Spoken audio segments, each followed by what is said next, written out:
Are there ever games that get announced and you're like, oh yeah, I forgot about that one? Or cool games that are super popular but weren't on your radar? Otherwise, maybe you're like me and you remember what all these games are, but you like to see them all in one place to zoom out and see the big picture. If any of those are you, here's this video. These are what I consider to be the most exciting games with mostly solid release dates coming to the Switch in the next few months.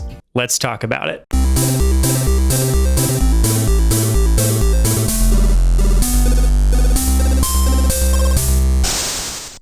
Let me start by saying that there are actually way more games that I would want to show on this list, but for consistency and kind of practicality, this video is only going to feature what I think are the most exciting upcoming Switch games with confirmed dates, or at least time frames that they should be coming out that aren't likely to change. Because while I'd love to include a game like Breath of the Wild 2 or Metroid Prime 4, Eastward, or Hollow Knight Silksong, I think we all know all too well that some of those could come out anytime between next week or next holiday season. However, if you'd like me to do a whole second video covering the really exciting games like those that we know about but have ambiguous release dates, please let me know in the comments, and be sure to subscribe to the channel and ring the bell to be sure to actually see it when it goes live.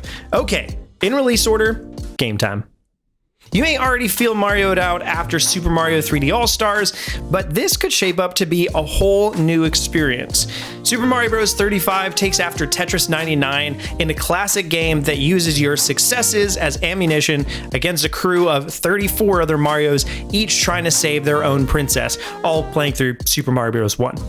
The great part of this game is it comes free to the members of Nintendo Switch Online, and while it is reportedly going to be only around until March 31st, AJ and I have got a sneaking suspicion that that won't be the end for this brand of multiplayer Mario madness. And then there are a couple of weeks in October that, outside of some smaller games, are fairly open right now. I think they have room for a few of the other bits that are absolutely coming, but we just don't know the dates for them yet. The first of these is Animal Crossing's Fall Update. This might actually still be in September.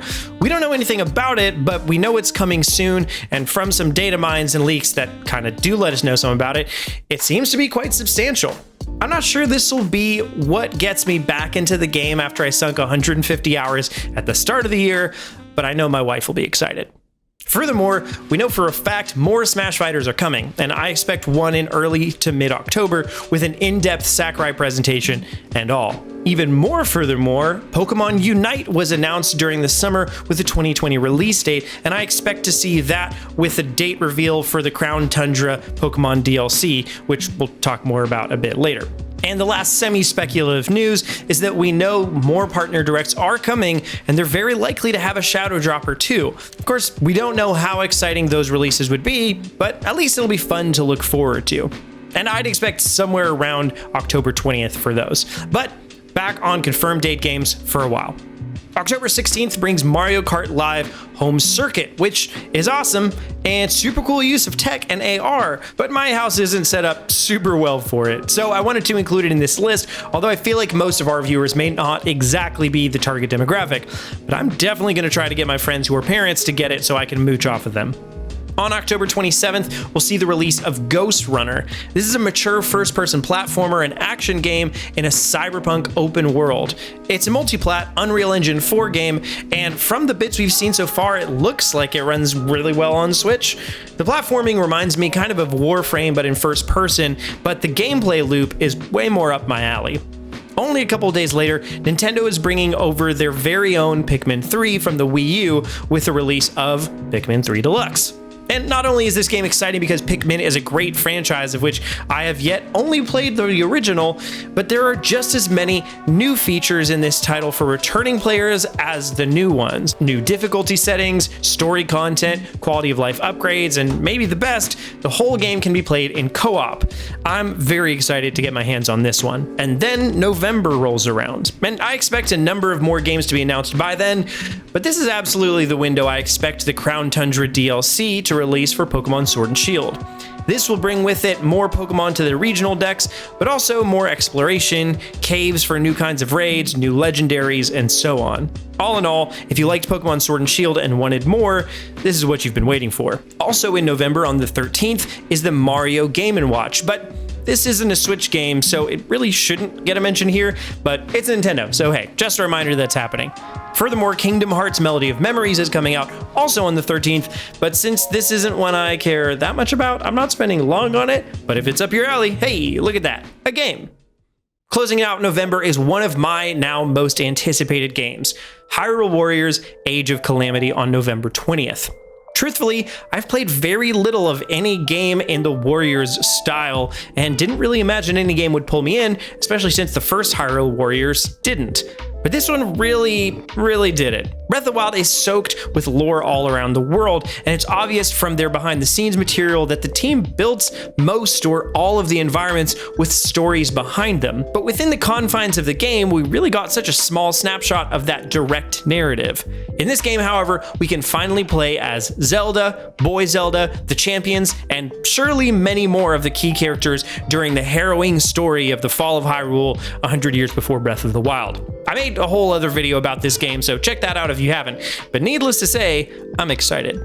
And just 2 weeks later, a kind of related game is coming out, Immortals Fenyx Rising, formerly known as Gods and Monsters. This is one of the first major releases to have a good deal of influence and inspiration from Breath of the Wild itself, but is set instead in the world of Greek mythology. Some of the key changes seem to be the approach to storytelling, combat feels like a more specific focus of the game, and weapons don't break. All in all, I'm excited to see how it runs on the Switch and if it holds up in the shadow of my favorite game of all time. It comes out December 3rd, and we'll have to see. And technically I went out of order to connect those two together, but just 2 days earlier on December 1st, Empire of Sin comes out.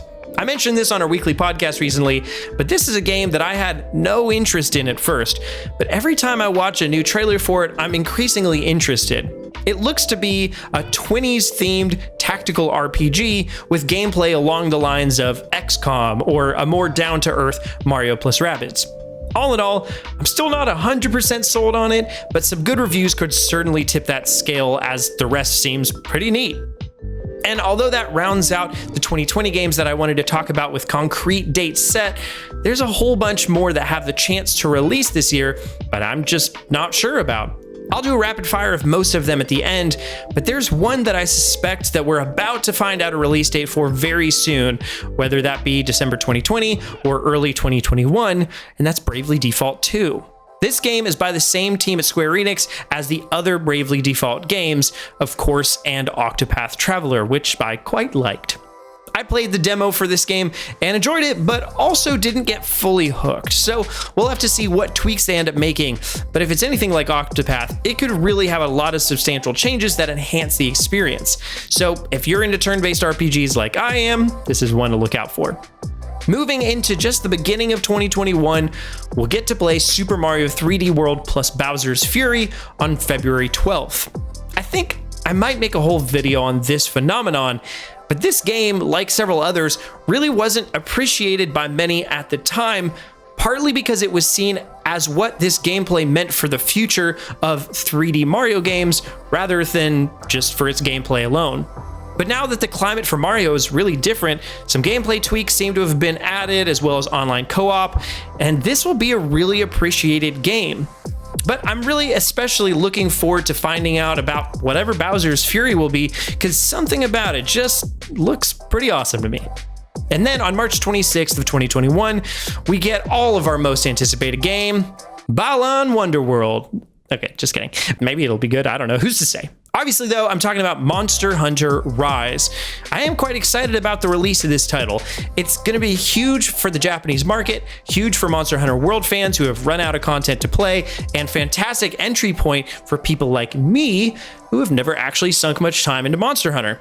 The gameplay gimmicks seem cool, and it's nice that it's keeping some of the improvements from Monster Hunter World rather than going back to a fully traditional style in situations where that would hamper the experience for many.